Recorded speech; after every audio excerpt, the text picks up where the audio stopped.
কোনো রকম ছুরি কিংবা বটি ছাড়াই আপনারা কখনো একটি চা ছাঁকনির সাহায্যে সবজি কেটে দেখেছেন? এমনই কিছু ছোট ছোট টিপস আমি আপনাদের সঙ্গে আজকে শেয়ার করব। আশা করছি বন্ধুরা টিপসগুলি আপনাদের কাজে লাগবে অনেকটাই। চলুন তাহলে টিপসগুলি আমরা দেখে নিই। প্রথম যে টিপসটি শেয়ার করছি, অনেক সময় দেখা যায় আমরা যে প্রেশার কুকারে রান্না করি না, কোনো কারণে খাবার যদি পুড়ে যায় প্রেশার কুকারটা আমাদের কিন্তু মাজতে অনেকটা সময় লাগে আর অনেকটা খাটনিও করতে লাগে। তাই খুব কম পরিশ্রমে আমরা খাটনি করা ছাড়াই প্রেশার কুকারটাকে কিভাবে পরিষ্কার করে নিতে পারি তারই একটি ছোট্ট টিপস আপনাদের সঙ্গে শেয়ার করব। আমি এখানে সাদা কালারের কিছুটা পরিমাণ টুথপেস্ট দিয়ে দিয়েছি, হালকা একটু উষ্ণ গরম জলে টুথপেস্ট দিয়ে ভিজিয়ে রাখবো। এটাকে দেখুন আমি 10 মিনিট ভিজিয়ে রেখেছিলাম, একেবারে কিন্তু ঠান্ডা হয়ে গেছে। এবার একটি নর্মাল স্কচব্রাইট নিয়ে আমি এইভাবে দেখুন ডলে নিচ্ছি। এইভাবে যদি আমরা কয়েক সেকেন্ড ডলি বন্ধুরা, তাহলেই কিন্তু আমাদের প্রেশার কুকারটা পরিষ্কার হয়ে যাবে। এমনকি অনেক সময় প্রেশার কুকারের ভেতরে পুড়ে গেলে না লাল দাগ হয়ে যায়, টুথপেস্টের কারণে সেই দাগটা উঠে যাবে।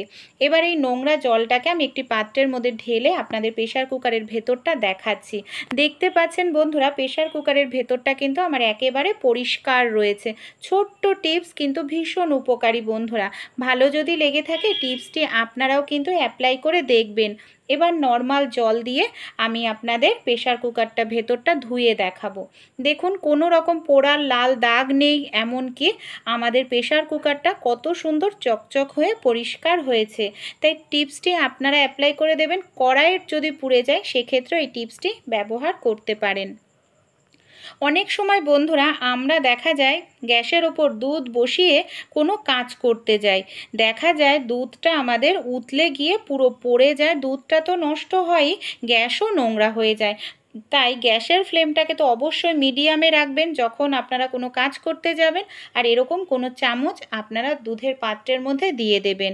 তারপর দেখবেন দুধটা জাল হতে থাকবে, কিন্তু দুধটা আপনাদের উতলে উঠে কিন্তু কখনোই বন্ধুরা পড়ে যাবে না। দেখুন চামচ দেওয়ার কারণে দেখতে পাচ্ছেন দুধটা উতলে উঠছে কিন্তু পড়ে যাচ্ছে না। এই ছোট্ট টিপসটি অ্যাপ্লাই করলে কিন্তু বন্ধুরা আমরা অনেকটাই নিজেদের খাটনিটা বাঁচাতে পারি। কিভাবে? কারণ দুধ যদি উতলে উঠে পড়ে যেত গ্যাস নোংরা হতো, খাটনিটা বেড়ে যেত, আর দুধটাও নষ্ট হচ্ছে না, এর ফলে আমাদের পয়সাটাও কিন্তু সেভ হচ্ছে। চলুন পরের টিপসটি আমরা দেখে নিই। এখানে বন্ধুরা আমি নিয়ে নিয়েছি একটি নারিকেল তেলের বোতল। নারিকেল তেল আমরা চুলে ব্যবহার করি, এখানে একটি অন্য কাজে আমি ব্যবহার করে দেখাবো। সামান্য পরিমাণ তুলোর মধ্যে আমি এইভাবে নারিকেল তেলটাকে লাগিয়ে নিলাম। 3-4 ফোঁটা আমি নারিকেল তেল নিয়ে নিয়েছি। এবার এই তুলোটাকে আমরা কোথায় আর কী কাজে ব্যবহার করব চলুন দেখে নিই। আমাদের বাড়িতে রান্নাঘরের যে সুইচ বোর্ডগুলো থাকে না, অনেক সময় আমরা যখন মশলা টশলা পেস্ট করি মিক্সার মেশিনে রান্না করার হাতেই ধরি, হলুদের হাতে লঙ্কার হাতে, এর ফলে তেল চিটচিটে হয়ে যায় আর দেখতে ভীষণ বাজে লাগে, সহজে কিন্তু উঠতেও চায় না ইলেকট্রনিক্সের জিনিস, তাই জল দিয়েও তো পরিষ্কার করা যায় না। তাই এইভাবে নারিকেল তেলের দিয়ে যদি আমরা কয়েক সেকেন্ড একটু ডলে নিই বন্ধুরা, খুব সুন্দর কিন্তু সুইচ বোর্ডটা আমাদের পরিষ্কার হবে। দেখুন আমি এইভাবে কয়েক সেকেন্ড একটু ডলে নিচ্ছি। যে নোংরাগুলো লেগেছিল তেলের কারণে কিন্তু সেই নোংরাগুলো খুব সহজেই উঠে যাবে বন্ধুরা। দেখুন আমি এইভাবে ডলে নিলাম কয়েক সেকেন্ড, আর আমার তুলোটা দেখেই আপনারা বুঝতে পারছেন যে কতটা সুন্দর পরিষ্কার হয়েছে, কারণ তুলোটা একেবারে কালো হয়ে গেছে। এবার বন্ধুরা কি করব, যাতে সুইচ বোর্ডের যে তেল তেল ভাবটা আছে না সেটা দূর হয়ে যায়, না হলে তো তেল চিটচিটে হয়ে যাবে। কোনো একটি কাপড় নিয়ে নেবেন, পরিষ্কার শুকনো কাপড় দিয়ে সুইচ বোর্ডের এই তেলটাকে মুছে নেবেন। পরের যে টিপসটি শেয়ার করব, অনেক সময় আমরা সুইচ বোর্ডের মধ্যে এইভাবে ফোনের চার্জারটাকে ঝুলিয়ে রাখি, ফোনটা খুলে নেওয়ার পর আর সুইচটাকে অন করে রাখি, এতে কিন্তু ইলেকট্রিক বিলটা বেশি আসে। কারণ বলুন তো কেন? অন রয়েছে আর ইলেকট্রিকটাও তো আমাদের চার্জার দিয়ে আসছে, তাই সব সময় যখন চার্জার থেকে ফোন খুলবেন অবশ্যই চার্জারটা খুলে রাখা উচিত আর সুইচটাকে অফ করে দেওয়া উচিত। তাছাড়াও আমরা অনেকেই আছি যারা টিভি দেখি, টিভি চালানোর পর খানিকক্ষণ দেখে নিয়ে টিভিটাকে বন্ধ করে দিই, কিন্তু রিমোট দিয়ে টিভি বন্ধ করি, সুইচটা কিন্তু অফ করি না।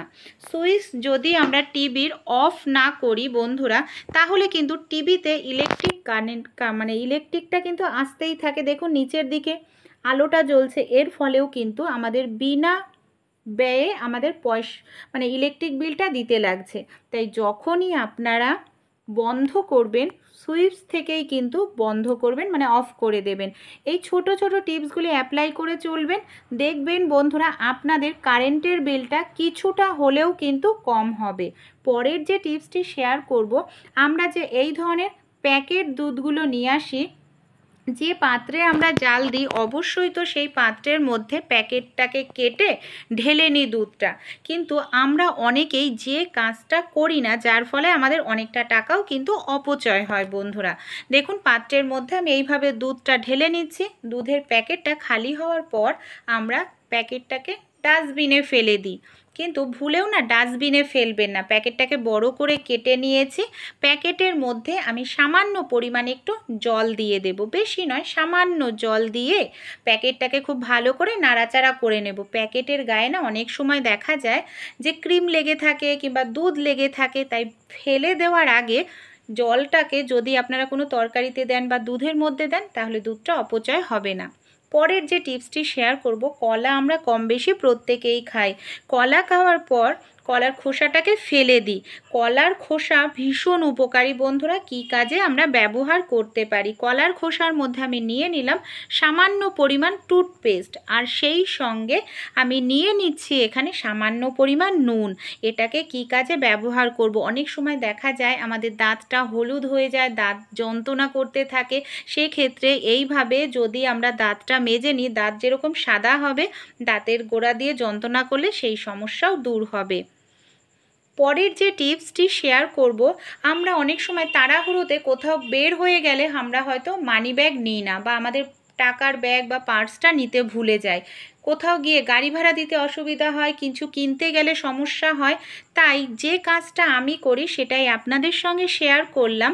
আমি যে ফোনটা নিয়ে যাই, কারণ এখনকার দিনে সবাই কিন্তু স্মার্টফোন সব সময় সঙ্গে করে নিয়ে যায়। দেখুন, স্মার্টফোনের যে কভার থাকে, আমি কিন্তু এই কভারে 10 টাকা নয় 20 টাকা 50 টাকা রেখে দিই। এতে কি হয়, অনেক সময় আমরা তাড়াহুড়োতে মহিলারা হয়তো মানি ব্যাগ মানে পার্স নিয়ে যেতে ভুলে যাই, টাকার ব্যাগটা নিয়ে যেতে ভুলে যাই, কিন্তু ফোন কিন্তু আমরা ভুলি না। তাই ফোনটা যদি আমাদের সঙ্গে থাকে, তাহলে 10 টাকা হোক কিংবা 20 টাকা হোক সঙ্গে থাকবে। গাড়ি ভাড়া দিতে পারবো এমার্জেন্সির সময়, বা কিছু কিনে ফেললে তার পয়সাটাও কিন্তু আমরা দিয়ে দিতে পারবো, কোনো রকম অসুবিধা হবে না। পরের যে টিপসটি শেয়ার করব, আমরা যেখানে সবজি কাটি, ঘরের মেঝেতে বলুন কিচেন স্ল্যাপে বলুন, সবজি কাটার সময় দেখা যায় সবজির নোংরাটা সেখানেই ফেলছি, সবজিটা কাটার সময় সবজির কষটা ফ্লোরে হোক বা কিচেন স্ল্যাপে হোক লেগে যায়, যার ফলে দাগ হয়ে যায়। তাই আমাদের বাড়িতে যে এই ধরনের যে মানে সোয়াবিনের প্যাকেট বলুন, আটার প্যাকেট বলুন, এগুলো তো থাকে, এগুলো একটু মজবুত হয়। এগুলো পেতে নিয়ে যদি তার উপর সবজিটা কাটি, সবজির খোসাগুলো আমাদের হাত দিয়ে তুলতে হবে না, সেই সঙ্গে কষ লেগে আমাদের মেঝেতে কিংবা কিচেন স্ল্যাপে কোনো রকম দাগ হবে না। আরও একটি টিপস বন্ধুরা, এই ধরনের সবজিগুলো যখন আমরা এইভাবে ছুরির সাহায্যে কাটি না, সবজির সঙ্গে বেশ কিছুটা কিন্তু খোসা মানে খোসার সঙ্গে সবজিটা আমাদের নষ্ট হয়। এই ধরনের ঝিঙা বলুন চিচিঙ্গা বলুন, তাই এই সবজিগুলো কিন্তু আমরা এই ধরনের একটি চা ছাঁকনির সাহায্যে মানে খোসাটা ছাড়িয়ে নিতে পারি, এমনকি কেটেও নিতে পারি। এখন এই ধরনের স্টিলের চা ছাঁকনি নিতে পারেন, স্টিলেরটা নিলে বেশি ভালো হয়, কারণ স্টিলের চা ছাঁকনিটা একটু ধারযুক্ত হওয়ায় খুব সহজেই কিন্তু আমরা যে আমাদের এই ধরনের সবজি চিচিঙ্গা ঝিঙার খোসাটা ছাড়িয়ে নিতে পারি। এমনকি এইভাবে খোসা ছাড়ালে খোসার সঙ্গে কিন্তু একটু আমাদের সবজি নষ্ট হবে না, আর ছুরি বটির থেকেও কিন্তু আমরা খুব তাড়াতাড়ি সবজির খোসাটা বন্ধুরা ছাড়িয়ে নিতে পারবো। আর দেখুন কতটা সুন্দর পরিষ্কারভাবেই কিন্তু আমরা সবজির খোসাটা ছাড়িয়ে নিচ্ছি। এই ছোট্ট টিপসটি বন্ধুরা অ্যাপ্লাই করে দেখবেন, আশা করছি আপনাদেরও কিন্তু ভালো লাগবে। তাছাড়াও আমি আরও একটি পদ্ধতি শেয়ার করব, ছুরি বটি ছাড়াই কিন্তু আমরা একটি চা ছাঁকনির সাহায্যে সবজি কেটে নিতে পারবো। কিভাবে বন্ধুরা, এই যে চা ছাঁকনিগুলো আমরা ব্যবহার করি না, এগুলো কিন্তু খুবই ধার হয়, বিশেষ করে স্টিলের চা ছাঁকনিগুলো। দেখুন, এই ধরনের ঝিঙা বলুন চিচিঙ্গা বলুন, এই চা ছাঁকনির যে হ্যান্ডেল আছে না, এই সাইডটা দিয়ে কেটে নিতে পারি। অনেক সময় দেখা যায় যে আমাদের হয়তো বটিটা নষ্ট হয়ে গেছে, আমরা দোকানে দিয়েছি ঠিক করতে, সেক্ষেত্রে এরকম সমস্যা হলে আপনারা কেটে নিতে পারবেন।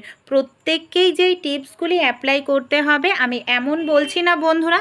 যাদের ভালো লাগে বা যাদের প্রয়োজন তারা কিন্তু এই ছোট ছোট টিপসগুলি আপনারা অ্যাপ্লাই করে দেখতে পারেন। আশা করছি আপনাদের একটু হলেও উপকারে আসবে। আর আমার এই ছোট্ট টিপসগুলি আপনাদের কীরকম লাগলো কমেন্ট করে জানাবেন। ভালো লেগে থাকলে আমাকে সাপোর্ট করে আমার পাশে থাকবেন।